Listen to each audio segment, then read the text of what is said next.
Bismillahirrahmanirrahim. Assalamualaikum warahmatullahi wabarakatuh. Sahabat Brit, teman-temanku semuanya. Selamat malam atau selamat pagi bagi yang menyimaknya tergantung waktunya ya.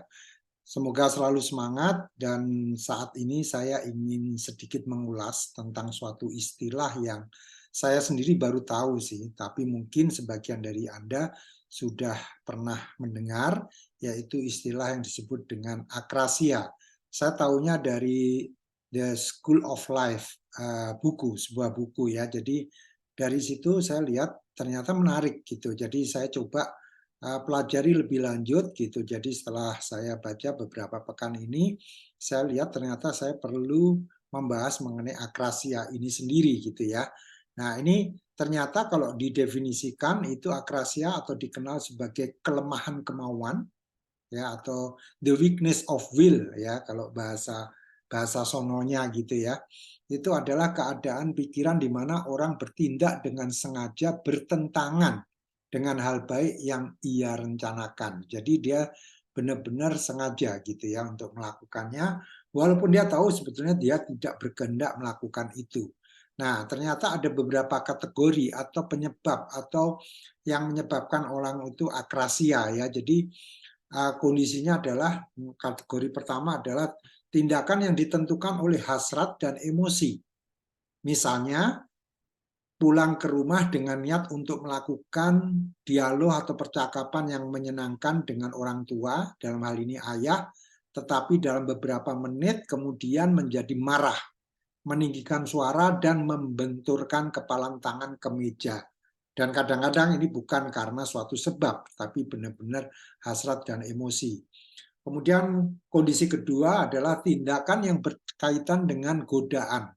Misalnya menemukan dompet penuh uang di jalan, kemudian memutuskan untuk menyimpan uang itu meskipun merasa bahwa harus mengembalikannya. Jadi ada rasa bersalah juga gitu. Kemudian yang ketiga C ya, tindakan yang berkaitan dengan penundaan, procrastination ya. Misalnya saya tahu saya harus berolahraga lebih banyak untuk meningkatkan kesehatan saya, tetapi saya menunda aktivitas tersebut dari hari ke hari.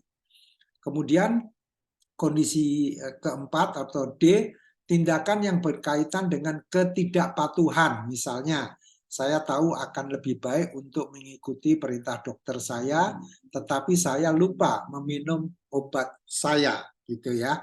Kemudian yang kelima atau E, tindakan yang berkaitan dengan ketidaksabaran.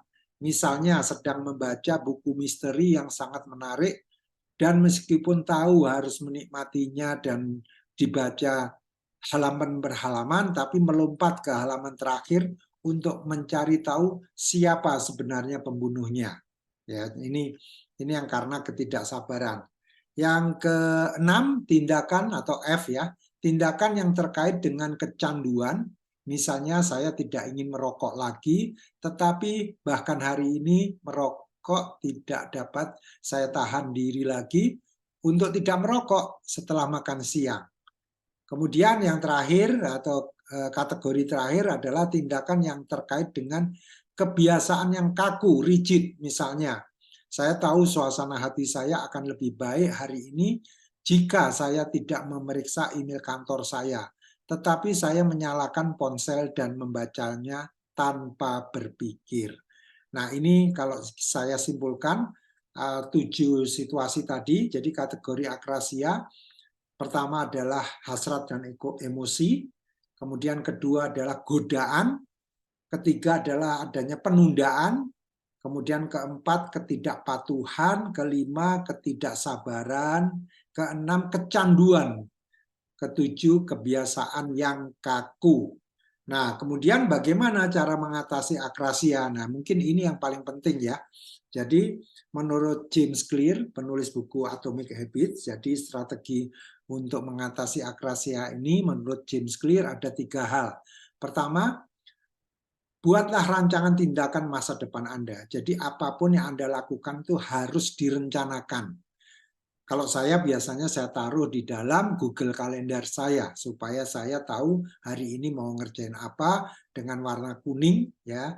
Nanti kalau saya jadi mengerjakannya saya rubah warnanya menjadi hijau ya, acual gitu dan gitu ya. Kemudian strategi dua, kurangi friksi saat memulai. Nah, ini biasanya memulai hal-hal yang baik, misalnya meninggalkan kebiasaan merokok, itu selalu ada friksi yang sifatnya, aduh, kalau nggak ngerokok rasanya pusing gitu ya. Nah, itu harus dikurangi, friksi-friksi seperti itu. Ya, karena kita ingin memulai kebiasaan baru. Ya, mungkin kalau kebiasaan baru itu adalah sholat tepat waktu gitu ya.